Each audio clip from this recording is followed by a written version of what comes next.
ચક્કુ થોડું જ નાખવાનું અંદર, આખું ચક્કુ નહીં ઘુમાવી દેવાનું. સ્ટુડન્ટ થાય રહી છે ભાઈ, કેમ કપા ને સ્ટુડન્ટ કરે છે. રહીએ છે તો હું એવી રીતે કાપ. હા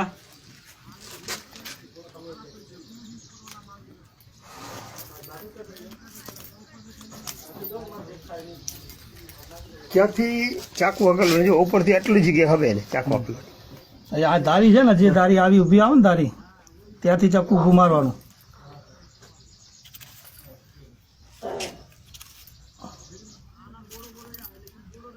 એ દાણો એક બી ના કપાય.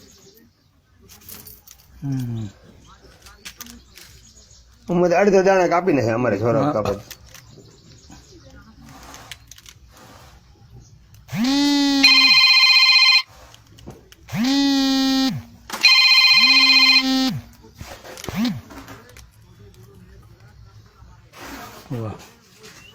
વાહ બસ ચાલે જરા જોઈ